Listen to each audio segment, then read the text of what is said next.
How you doing, guys? Welcome back to the channel. I want to talk about Tattooed Chef because at the past month or two the company had presented really good results, and I think this company might continue grow.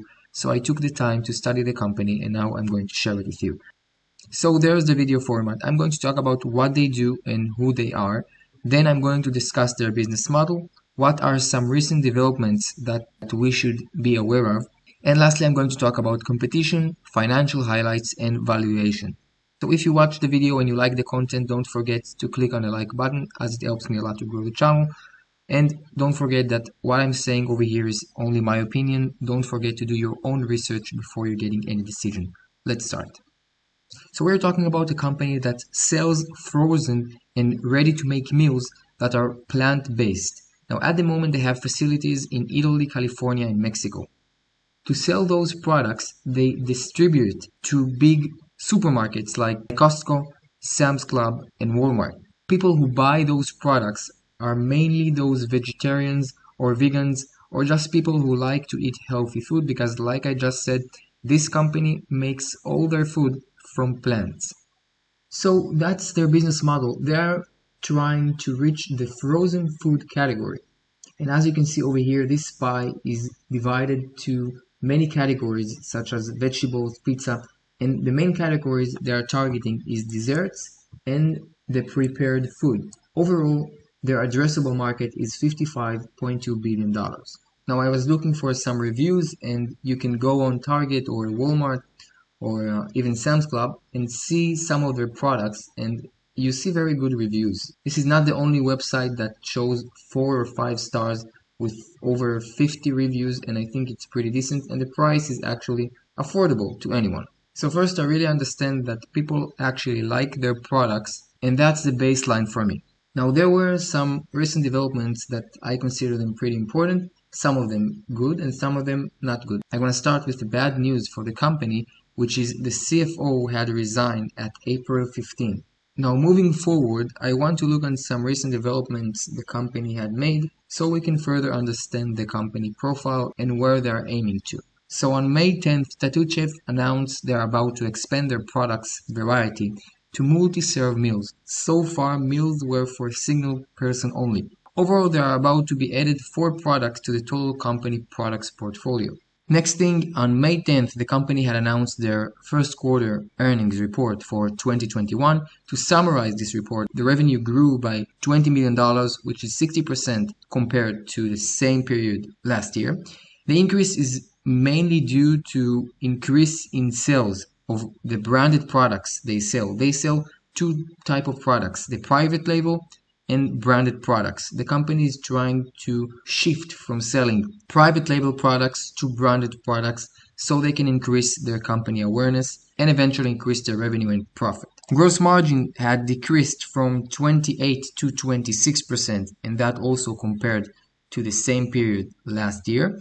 Now operating expenses increased from $2 million to $20 million, and moving to the outlook, the revenue should be around $235 million by the end of this year. That represents around 60% increase compared to the same period last year. The increase is expected to be supported by existing products and customer base, and in addition to that, some of the revenue contribution should be driven by the New Mexico new facility that was just acquired. When it comes to gross margin, is expected to be around 20 to 25%. Now, I believe what I just mentioned, that's the important highlights from what they've said in their guidance. And moving forward, on May 18th, Tattooed Chef announced that they are about to acquire the New Mexico Food Distribution Inc. and Karsten Tortilla Factory. Those are 2 different facilities that eventually was acquired for $37 million in cash. The acquisition purpose is to increase production capacity and diversify the products portfolio. Also, in this date, May 18, the company announced they are going to launch 2 new products in the Whole Food Market store. Now, moving forward to competition and competitors, when it comes to competition, there is no shortage of that, although I believe that Beyond Meat is the closest to Tattooed Chef by comparing their profile. I'm going to get to that further in this video in just a moment. Now, next thing, let's just have a look and understand if there is any way they can go, if there is a risk of defaulting over here. And there is no risk of defaulting because over here the current assets are $260 million, and in the most liquid form of assets, which is cash and cash equivalents, we have $185 million. When we go to the liabilities, you can see they have no debt.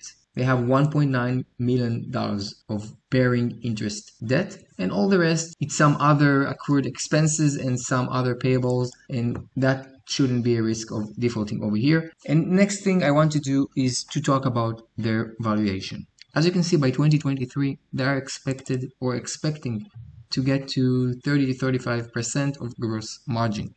At the moment, their gross margin is 12.5%. The near-term gross margin is between 20 to 25%, and there is the revenue forecast. So take all those numbers and put them together. We're talking about 50% compounded annual growth rate for the next 3 years, while in the past 3 years, the same growth rate was about 75%.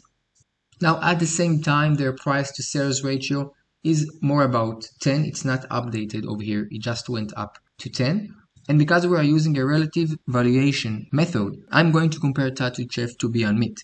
So Beyond Meat, for example, which is also a plant-based food company, are traded with around 19 price to sales multiply, while their gross margin is around 32% and their compounded annual growth rate for the past 3 years is 130%. So both companies have two fair margins and high growth profile. Therefore, I think it's reasonable to see their multiplies range between 5 when they're going to get more mature or problems will start, to even 20. Now, for the food industry, a 20 price to sales ratio is extremely high. But because those two companies, Beyond Meat and Tattooed Chef, at the moment have high margins, which can be translated very fast to profitability, and in the same time they are expected to grow with high double-digit growth rates, they should also be evaluated with the higher multiplies that are less common at the food industry. So to wrap things up, assuming sales of $250 million by the end of this year, and if we're going to use an expected price to sales ratio of 10, the company market cap can reach $2.5 billion, while at the moment their market value is around $1.8 billion. And to get a more conservative estimation, and if their multiply will be 7, and that will lead us to a market cap of $1.7 billion. So what I'm trying to say, I think that by the end of the year, it's reasonable to see their price range between $21 to $31, maybe $32, which represent maybe a downside of 5 or maybe 10%, or it can get up to 40%. Now, of course, that's just a wild estimations. It can go far below or far above. That's why I always say do your own research, but that's what I'm aiming for. $21 to $31 sounds reasonable to me. Thank you for joining me today. I'm going to see you in my next video.